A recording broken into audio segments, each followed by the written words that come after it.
केमेरायानो जास्रायाना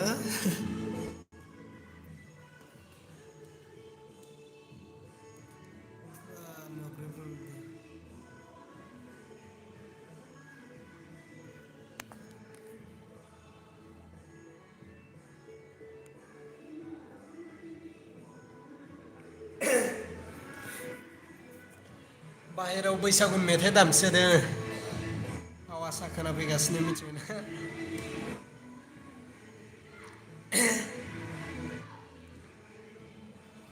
hello माने गेदेर रायजो राजा लोगो नोंथां फैलायदो बयबो फैलायदो लाइभआव फैलायदो दसे ना मा होनो लाइभआव फैलायदो दसे दान्दिसे रायलायलायनोसै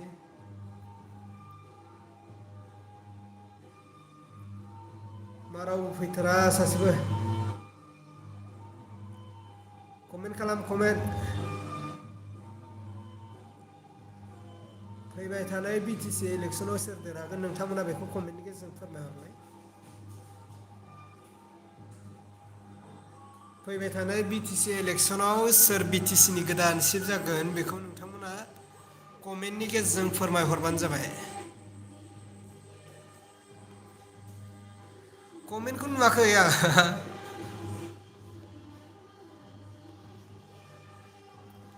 हेलौ फैबाय थानाय बिटिसि इलेक्सनाव सोर बिटिसिनि गोदान चिफ जागोन नोंथांमोना बेखौ कमेन्टनि गेजेरजों फोरमायहरबानो जाबाय दै थारैनो एपिबि निफ्राय थांगोन ना बिपिएफ ना बिजेपि निफ्राय थारैनो इउ पि पि एल नि जाम्बानाव गेदेर प्रमद बर' सारानो आरो फिन खेब बिटिसिनि चिफ जाबावगोन नामा नैबे बाथ्राया सोंथि जानानै दं जों रायजो राजाफोरनि गेजेराव स' बिनिखायनो रायजोफोर नोंथांमोना कमेन्टनि गेजेरजों फोरमायहरबानो जाबाय जे फैबाय थानाय बिटिसि इलेक्सनाव थारैनो सोर सासेया गोदान चिफ जागोन नोंथांमोननि कमेन्टखौ नायोब्ला एसेब्लाबो रायजो राजाफ्रा हमदांनो हागोन थारैनो सोरनि सापर्टआ बांसिन बेखौ जों हमदांनो हागोन आरोना रायजोफोर सेंग्रा लोगो नोंथांमोन आरो हाबा जाखानाय हिनजावानो होन सिख्लायानो होन दा नोंथांमोननि थाखाय आं मोनसे प्रडाक्ट लाबोदों मिथिबायना बेवहाय एटेक खालामना होदों जायफ्रा गरम बोथोराव गाननो गस्ला गिन्दि नांगौ स' नोंथांमोना डिसक्रिपसनाव होनाय दङ नोंथांमोना बे डिसक्रिपसनाव होनायखौ नोंथांमोना अनलाइन अर्डार खालामनानै गाननो हागोन मिथिबायना आरो हाबा जाखानायफ्राबो गरम बोथोराव बोरै थाबाय थानो नङा होनब्ला गानफब जोमफब स' मोनायाव गाननो थाखाय नाइटि बाहायनो हागोन स' नोंथांमोना नाइटि अर्डार खालामनानै लाबानो जाबाय जोबोद खम बेसावनो नोंथांमोना नाइटिखौ अर्डार खालामनो हागोन आरो गस्ला गिन्दिफ्राबो हौवासाफोरनि थाखाय गिन्दियाबो जोबोद मोजाङैनो दङ स' आङो टेक खालामना होदों स' नोंथांमोना अर्डार खालामबानो जाबाय गस्ला गिन्दि आंबो अर्डार खालामदों स' नोंथांमोना साननैसोनि उनाव नुनो मोनगोन दा रायजोफोर जोंहा बिटिसिनि चिफ गोदान चिफ सोर जागोन थारैनो प्रमद बर' ना हाग्रामा महिलारि सार ना जोंहा एपिबि निफ्राय दैदेनजानाय डक्टर अनजुलि दैमारि मेमनि पार्टि बा डक्टर अनजुलि दैमारि मेमा थारैनो बिटिसिनि चिफ जाहैगोन नामा ना बिजेपि निफ्रायसो थांसिगोन नामा नैबे बाथ्राया सोंथि जानानै दं नङा होनब्ला रायजोफोर दा बिजेपि निफ्राय जुदि बिटिसिखौ सालायनांगौब्ला जोंनि बर' हारिया धंस' जाखागोन नामा नैबे बाथ्राया सोंथि जानानै दं स' बिनिखायनो नोंथांमोना कमेन्टनि गेजेरजों फोरमायहरबानो जाबाय थारैनो सोरनि सापर्टआ बांसिन नोंथांमोननि कमेन्टनि गेजेरजों थारैनो बुजिनो हागोन थारैनो प्रमद बर' सारनि दैदेननाय इउ पि पि एल नि रायजोफ्रा बांसिन ना हाग्रामा महिलार सारनि रायजोफ्रा बांसिन बेखौ नोंथांमोना कमेन्टनि गेजेरजों फोरमायहरबानो जाबाय ना एपिबि नि डक्टर अनजुलि दैमारि मेमनि दैदेननाय एपिबि सरकार बा एपिबि हानजायाव थारैनो जों बयबो बर' रायजो राजाफ्रा सापर्ट खालामगोन नामा बर' रायजो राजाफोरजों लोगोसे गोबां हारिनि रायजोफ्राबो सापर्ट खालामदों स' नोंथांमोना सापर्ट खालामबानो जाबाय जाहाथे एनडिबिफ्रा जे गावसोरनि नांबोनाय जाहाथे दुखु खस्थ' जाहाथे बियो सुफुंजायो जाहाथे एनडिबि फोरनि साननाया जाफुङो स' नोंथांमोना बेखौ एसे सानो हयै नोंथांमोना फैबाय थानाय बिटिसि इलेक्सनाव भटखौ होबानो जाबाय मिथिबायना स' नोंथांमोना भिडिअखौ लाइक खालामनानै होबानो जाबाय भिडिअखौ लाइकल' खालाम मिथिबायना लाइक खालाम बास बेल' जेबो लस गैया मिथिबायना थारैनो जोंहाथ' गोबां सिमां दंमोन गोबां मिजिं दङमोन नङा होनब्ला UPPLनिफ्राय सेंग्रा लोगोफोर बा रायजो राजा लोगो नोंथांमोन जोंहा UPPL सरकारनिफ्राय गोबां सिमां दंमोन गोबां सिमां सुजुनाय दंमोन बिथांमोनाथ' बै समाव गोबां बाथ्रा बुंदोंमोन नङा होनब्ला गेदेर गेदेर सिमां होबोदोंमोन जों लाइमोन सेंग्रा सिख्लाफोरनि थाखाय आंथ' फुरा आसा खालामदोंमोन सानखादोंमोन आं प्रमद बर' सारनि बुंनाय बाथ्राखौ आं गोगोमैनो फोथायोमोन आरो फोथायनानैनो आं बिथांनो भट होबोबाय थादोंमोन थामहिनबा UPPL सरकारनो जों बयबो भटखौ होबोबाय थादोंमोन जेब्लानाखि जों हाग्रामा महिलार सारखौ फेजेननो हायाखै बै 17 बोसोराव जेब्लासिम जों फेजेननो हायाखै अब्लासिम जोङो UPPLनो जों भटखौ होबोबाय थादोंमोन नङा होनब्ला दा जोंहा गोबां फोथायनाय दंमोन थांनाय बार इलेक्सनाव जे प्रमद बर' सारनि जे इलेक्सन सोलिदोंमोन बेवहाय जोङो भटखौ बयबो रायजो राजाफ्रा गोसो होथाब होथाब फोथायलायनानै जों भटखौ होदोंमोन दा आंबो UPPLनि सापर्टमोन रायजोफोर मिथिबायना मा मिसाखौ बुंनो मालाया जेखि बुङा बुंनो हो जेखि साना जेखि साननो हो नाथाय आं बेखौसो सैथोखौसो बुंगोन आङो UPPLनो भट होनानै थामहिनबा जोंहा गबिन्द बसुमतारी सार होन प्रमद बर' सार होन UPPLनो जों भटखौ होदोंमोन थांनाय बाराव कसमसे आं भटखौ होदोंमोन UPPLनो मिथिबायना थांनाय बै समनिफ्रायनो जेब्लानाखि हाग्रामाया सरकारा दंमोन हाग्रामानि एगेन्स्टआवनो आं भटखौ होबोबाय थादोंमोन आंजों लोगोसे गोबां सेंग्राफ्रा भटखौ होबोदोंमोन UPPL सरकारनो मानो होनोब्ला UPPLआ जोंखौ गोबां सिमां सुजुदोंमोन जे लाइमोन सेंग्रा सिख्लाफोरनि थाखाय जायफ्रा इडुकेसन दङ बिथांमोननोथ' साख्रि नङाब्लाबो माबा मोनसे संसार जालांनो थाखाय माबा मोनसे राहा लामा खालामनानै होगोन होनदोंमोन नङा होनब्ला आरो जायफ्रा फरायनानै ओरैनो दङ फरायालासिनो थाबाय बेखार जानानै दङ बिथांमोननि थाखाय बेफार फालांगि मावनानै जानो थाखाय प्रमद बर' सारा जोंनो रां अनसुंथाइ होगोन होननानै बुंदोंमोन स' बेखौ जोङो सानदोंमोन थारैनो मोनमारगोनदां होननानै जोङो भटखौ होदोंमोन मिथिबायना नोंथांमोना फोथायाब्ला गाबोन आं इउटुबाव पस्ट खालामनानै होगोन आंनि बिटिआर मिथिबायना UPPLनि आंनाव दा पिक्सार लानाय दं मिथिबायना UPPLनि सापर्टमोन आंबो मिथिबायना नाथाय मा खालामनो दुखुनि बाथ्रा UPPLआथ' देरहाबाय मिथिबायना जों बयबो रायजो राजाफ्रानो होन सेंग्रा सिख्लायानो होन जेबो मोनासै सोर साबैसेया चक्लेट आथोना दामिनि चक्लेट मोनजाखो देलाय UPPL सरकारनिफ्राय सोर साबैसेया चक्लेट मोनजाखो बेखौल' बुं साख्रियाथ' गोजाननि खोथा बा जों लाइमोन सेंग्रा सिख्लाफ्रा बेफार फालांगि मावनानै जानो रां अनसुंथाइ मोनगोनाथ' गोजाननि खोथा मिथिबायना सोर साबैसेया गावनि जायगानि केन्डिडेट देरहानायनिफ्राय सोर साबैसेया चक्लेट गरसे मोनजादों थामहिनबा लजेन चक्लेटआ आथोनायाव गरसे दायो मिथिबायना आथोनायाव गरसे चक्लेटखौ सोर साबैसेया मोनजाखो बेखौ नोंथांमोना कमेन्टनि गेजेरजों फोरमायहरबानो जाबाय आं हले मोनजायाखै दै UPPLआवनो आङो भट होनानै देरहाहोदों बिसोरखौ आंजों लोगोसे माखासे सेंग्राफ्रा जोङो भट होदोंमोन UPPLनो लोगोसे आं UPPLआव भट होनाय माने आंनि न'खरनि साबानि भट मोनदों UPPLआ लोगोसे बै लोगोफोरनि साब्रै फरियालखौ हमोब्ला साबायाव बेसे जागोन 20 जननि भट मोनदों UPPLआ मिथिबायना नाथाय जों 20 जन साब्रैनि न'खरा दासिम जोङो UPPL सरकारनिफ्राय चक्लेट गरसेबो मोनजायाखै मिथिबायना साख्रि मोननाया गोजाननि खोथा बेफार फालांगि मावनानै जानो रां अनसुंथाइ मोननायाथ' गोजाननि खोथा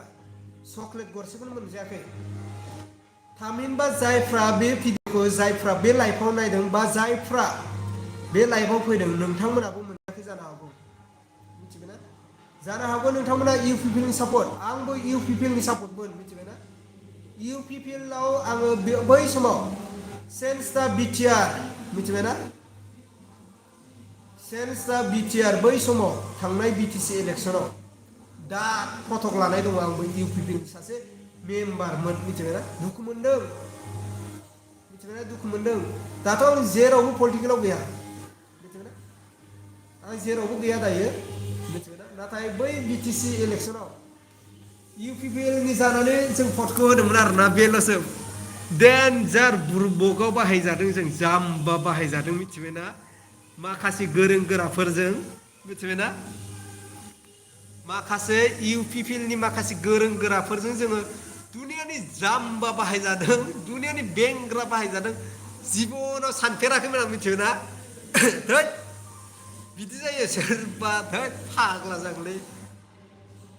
मिथिबायना खसमलै नै तामाम बुरबकआव बाहायदों तामाम जाम्बायाव बाहायदों बै थांनाय बिटिसि इलेक्सनाव बहुद गिदिर गिदिर सिमां होदोंमोन मिथिबायना खिन्थु फोथायनानै जोङो भटखौ होदोंमोन इउपिपिएलआव डाइरेक्ट भटखौ होदोंमोन खसमनै खोमा हमदां इउपिपिएलनो भट होदोंमोन आं थांनाय बिटिसि इलेक्सनाव मिथिबायना नाथाय मा खालामनो मोनासै सिमां सुजुदोंमोन मिथिबायना दुखु मोनदों आं गोबां दुखु मोनदों जोंहा न'खराव हाय फायबो गैया जेबो गोनांथिबो गैया जेबो गैया जोंहा मिथिबायना न'खराव थामहिनबा मिथिबायना आं फंसे बाथ्रा बुंनो आंनि लाइफ आंनि जिउनि जारिमिन आं फंसे बाथ्रा बुंनो मिथिबायना जों इउपिपिएलनो मानो भटखौ होदोंमोन जों बायदि गोरिब न'खरफ्रा गोरिबाव जायफ्रा न'खर बा सेंग्रा सिख्लाफोर जायफ्रा गोरिब न'खराव दं बिथांमोना इउपिपिएल सरकारनो मानो भटखौ होदोंमोन बै समाव थांनाय बिटिसि इलेक्सनाव जों प्रमद बर' सारनो जों मानो भटखौ होदोंमोन एक सेकेन्ड फन फैदोंलै थांनाय बिटिसि इलेक्सनाव जोङो प्रमद बर' सारनो भटखौ होदोंमोन जों बायदि गोरिब न'खरनि रायजो राजाफ्रा मा फोथायनाय दंमोन जों गोरिब रायजो राजाफ्रा फोथायनाय दंमोन जे जोंनि न'खराव माबा मोनसे मोनगोन होननानै जोङो इउपिपिएलनि जों भटखौ होदोंमोन नङा होनब्ला आंथ' गोबां मिजिं दंमोन गोबां सिमां दंमोन मिथिबायना गोबां सिमां दंमोन इउपिपिएल सरकारनिसिम जोंहा न'खराव जेबो गैया आंनि बिफाया बा आंनि आफाया मिथिबायना जेब्लानाखि आं उन्दैमोन जेब्लानाखि आं क्लास 2 फरायबाय थादोंमोन थामहिनबा आङो गावनि बिफानि महरखौनो बारा गोसोआव गैया बै समनिखौ बिनि फटकल' थालांदों आंनि बिफाया आं जेब्लानाखि क्लास 2 फरायबाय थादोंमोन अब्ला आंनि बिफाया रुंसारि जालांदों स' बिनिखायनो आं प्रमद बर' सारखौ गोबां मिजिं थिदोंमोन आरो सिमां दंमोन प्रमद बर' सारनियाव इउपिपिएल सरकारनियाव जे आंनि बिफायाथ' आं उन्दै समावनो थैनानै थांखाबाय नङा होनब्ला दा आंनि न'खराव जेबो गैया थामहिनबा बिमा बुरै दं सासे जाहाथे बिमा बुरैनि थाखाय माबा मोनसे मोनगोनदां इउपिपिएल सरकारनिफ्राय माबा मोनसे गंसेसो न' मोनगोनदां सरकारनिफ्राय होननानै जोङो प्रमद बर' सारनो आंजों लोगोसे 10 जन गाहाम सेंग्राफोरखौ लाफानानै गासै न'खरनि साफ्रोम परियालखौ साब्रैल' हमबाय आं सोरनाबा 6 जन दङ परियाला नाथाय आंजों लोगोसे साब्रैल' हमबाय आं न'खरसेयाव साब्रै इन्टु 10 40 जननि भट मोनदों जोंहा इउपिपिएल सरकारा आंनि दैदेननायाव बै थांनाय बिटिसि इलेक्सनाव नाथाय मा खालामनो जों 40 जन बा 10 जन न'खरनि सुबुंफ्रा दासिम जेबो मोनाखै बिटिआर सरकारनिफ्राय बा प्रमद बर' सारनिफ्राय जों बायदि गोरिब न'खरा बै समाव फोथायनानै प्रमद बर' सारनो भटखौ होदोंमोन बिमा बुरैया माबा मोनसे मोनगोनदां प्रमद बर' सारनिफ्राय होननानै जोङो होदोंमोन मिथिबायना मा मिसा बुंनो दुखु मोनदों आंनि न'खराव जेबो गैखाया मिथिबायना हा खलबसे दङ जेने थेने थांनानै थानो बा न'खर जानो मिथिबायना हा खलबसेयावनो सरकारनिफ्राय माबा मोनसे बिमा बुरैया न'फोर मोनगोनदां होननानै जोङो सिमां दंमोन मानो होनोब्ला प्रमद बर' सारा बै समाव आरो माखासे गिदिर गिदिर गोरोंफ्रा दैदेनगिरिफ्रा इउपिपिएलनि माखासे दैदेनगिरिफ्रा बुंदोंमोन जे नोंसोरो जोंजों फै इउपिपिएलआव फै उमुक मोनगोन उमुक थागोन होननानै बुंदोंमोन सिमां दंमोन आरो फोथायनायबो दंमोन प्रमद बर' सारनियाव होदोंबोमोन नाथाय चक्लेट गरसेबो मोनजायासै दुखु मोनदों थामहिनबा फैबाय थानाय बिटिसि इलेक्सनाव सोरनो भटखौ होगोन जागासिनो थारैनो प्रमद बर' सारनो आरो फिन खेब भटखौ होबावगोन नामा नैबे बाथ्रायाबो गोसो सिङाव दाउट जागासिनो फैबाय थानाय BTC इलेक्सनाव फिन खेब प्रमद बर' सारखौ BTC नि सिफ खालामफिनोब्ला निश्चय नायफैगोन नामा जोंनि न'खरफोरखौ नायफैगोन नामा होननानै फोथायनायबो दं दाबो आङो BTC इलेक्सनाव प्रमद बर' सारनो इलेक्सनाव भटखौ होदोंमोन आंजों लोगोसे 40 जन मानसिया भटखौ होदोंमोन एबाराव फैबाय थानायाव थारैनो हाग्रामा महिलारिनो होनो ना APB डक्टर अनजलि दैमारि मेमनि दैदेननाय पार्टिनो जोङो भटखौ होनो ना प्रमद बर' सारनो होनो ना BJP नो होनो थारैनो गोसोआ दाउट जागासिनो स' नोंथांमोना बेखौ कमेन्टनि गेजेरजों फोरमायहरलाय आं सोरनो भटखौ होनांगौ थारैनो बे लाइभनि गेजेरजों जायफोरनि कमेन्टआ बांसिन स' आं बेनो भटखौ होगोन मिथिबायना BTC इलेक्सनाव थारैनो सोरबायदिया इलेक्सनाव गोदान सिफ जागोन नै बारा बावथारला मास मोनब्रैसो ल'थारसै बा मास मोनथाम थारैनो BTC नि गोदान सिफआ सोर जागोन थारैनो फिन खेब प्रमद बर' सारानो जागोन ना जोंहा BJP दोलोनिफ्रायसो थांगोन BJP दोलोनिफ्राय थांब्लाथ' सिन्थाबो नांदों आंथ' मा मिसा बुंनो आंथ' BJP नो भटखौ होखाया BJP नो आं भटखौ होखाया जोंनि बर'नि गेजेरावनो एथ' मोजां मोजां दैदेनगिरि दं हाग्रामा महिलारि सार दं लोगोसे डक्टर अनजलि दैमारि मेमनि दैदेननाय APB पार्टि दं प्रमद बर' सारनि दैदेननाय UPPL सरकार दं जोंनि बर'नि गेजेरावनो अब्ला जों बोरै BJP आव भट होबावनो नङा होनब्ला आंथ' BJP आव होआ दे भटखौ डाइरेक्टखा जोंनि बर'नि गेजेरावनो साथाम दैदेनगिरि दङ एसेग्राब मेलेमजिबि एसेग्राब गियानि नलेज होग्रा जोंहा मानब गेदेर प्रमद बर' सार APB निफ्राय डक्टर अनजलि दैमारि मेम BPF निफ्राय हाग्रामा महिलारि सार दं जोंनि बर'नि गेजेरावनो साथाम दैदेनगिरि दं जोंनि बर'नि पार्टि बिसोरनोनो जों भटखौ होनांगौ मिथिबायना रायजोफोर आंथ' BJP आव भटखौ होखाया गेरेन्टि फैबाय थानाय BTC इलेक्सनाव आङो BJP आव होआ मिथिबायना जोंनि बर'निनो साथाम दैदेनगिरि दं बे साथामनो सोरनो होनो नोंथांमोना होबानो जाबाय भटखौ मिथिबायना जोंनि बर'नि गेजेराव साथाम दैदेनगिरि दं डक्टर अनजलि दैमारि मेम मिथिबायना लोगोसे मा होनो प्रमद बर' सार हाग्रामा महिलारि सार बिसोर साथामनि गेजेराव सोर सासेनो भटखौ होयो हो नोंथांमोना फैबाय थानाय BTR BTC इलेक्सनाव BJP आव दा हो BJP आव होब्लाथ' आरो बै समाव गोदोनि समाव जों मोनबोयै जाथायखौबो जानो हागौ मोनसिगोनदां मिथिबायना BJP आ थांबा मोननोबो हागौ बाला मा थिगलै खुनु थिग गैया मिथिबायना BJP नि साननायजों मिथिबायना बिसिनि साननाया देन्जारलै मिथिबायना स' बिनिखायनो जोंनि गेजेरावनो बर'नि साथाम दैदेनगिरि दं डक्टर अनजलि दैमारि मेम हाग्रामा महिलारि सार प्रमद बर' सार बिसोर साथामनोनो भटखौ हो थामहिनबा जोङो BJP आव जोङो सोरबायदिनो भटखौ होनांगौ जोंहा मानब गेदेर बिस्वजित दैमारि सारनोबो भटखौ होजायो नाथाय फारसेथिं दुखुनि बाथ्राबो बिथाङा BJP आव दङ नङा होनब्ला मा खालामनो दा रायजोफोर नोंथांमोनानो खिन्थाहरदो आं सोरनो भटखौ होनांगौ थारैनो हाग्रामानो होनांगौ ना प्रमदनो होनांगौ ना डक्टर अनजलि दैमारिनो होनांगौ भटखौहाय स' नोंथांमोना बेखौ कमेन्टनि गेजेरजों फोरमायहरबानो जाबाय भिडिअखौ लाइक खालामब्रा भिडिअखौ लाइक खालाम लाइक खालामनायालाय माथो गाज्रि जानो लाइक खालाम बेनो बास लाइकल' खालाम लाइक खालामोब्ला नोंथांमोननि अननायखौ आं एसे मोजां मोनोब्रा गोसो गोरबोआ मिथिबायना आंनि लाइभखौबो नायदोंलै होननानै आंबो सानो मिथिबायना मा रायजोफ्रालाय लाइकबो खालामाब्रा लाइक खालामब्रा अननानै जोंबायदि गोरिब न'खराव उजिनाय मानसिनो लाइक होआबा मिथिबायना लाइक खालामब्रा अननानै लाइक खालाम फैबाय थानाय BTC इलेक्सनाव सोर देरहागोनलै बाला आयु जोंनि बर'फ्रानो गावस्राजोब्बायना दुखु मोनदों नायदो दाथ' गोदानै दाजानाय APB पार्टियावबो बर'फोर माखासे जाहैसिगोन प्रमद बर'नियावबो दङ लोगोसे हाग्रामानियावबो बर'फ्रा गावस्रानानै दं थामहिनबा BJP आवबो दङ आरो लोगोसे कंग्रेसआवबो दङ दांलै बाला जोंहा मिस्टार गर्जन मुसाहारि सारनियाव दा जोंनि बर' रायजो राजाफ्रा अब्लाथ' जोंनि बर' रायजो राजाफ्रा बुहुद गावस्रालायनानै दं जुदि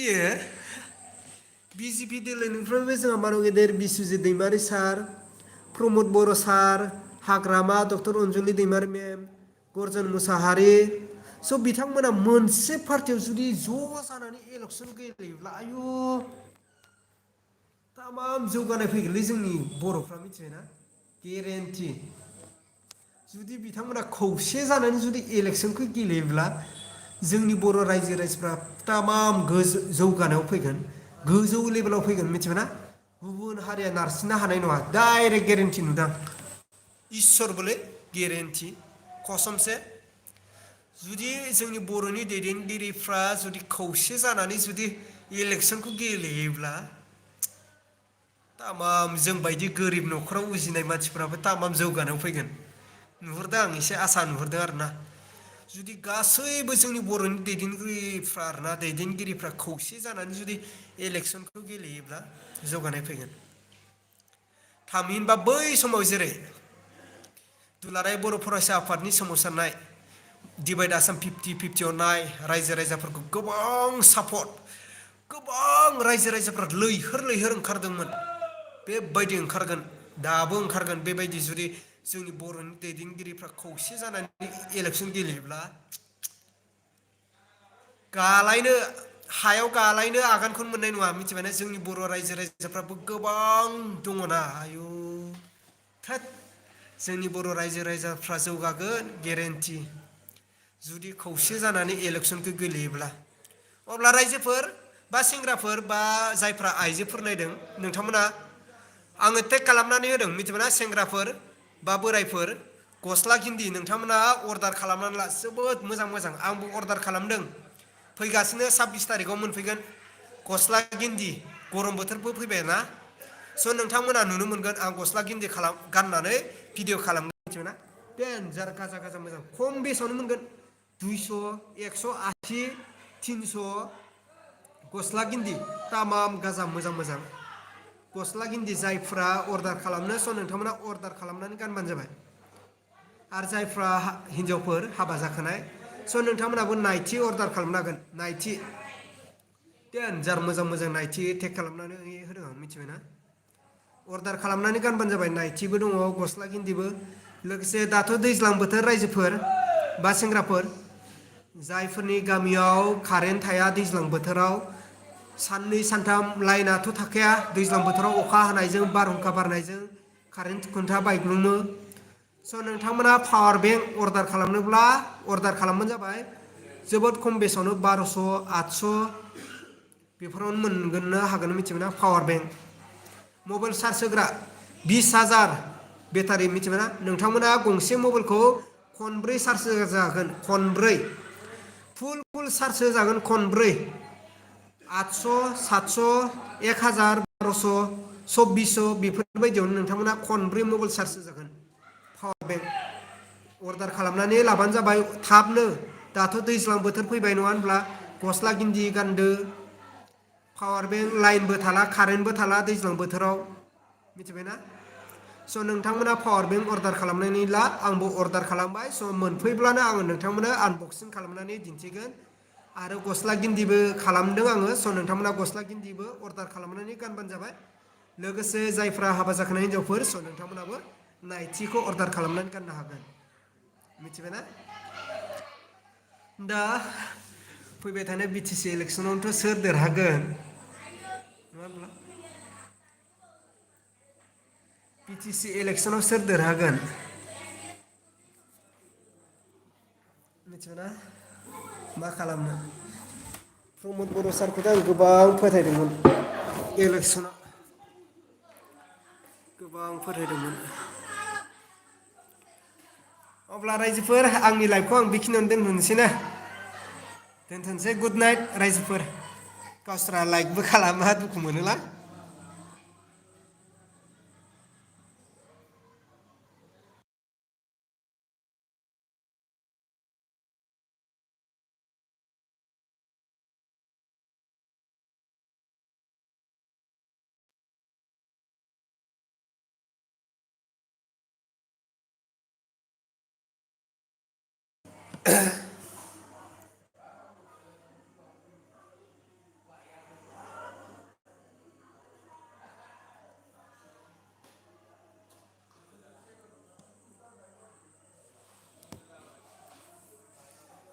गुड नाइट रायजोफोर गुड नाइट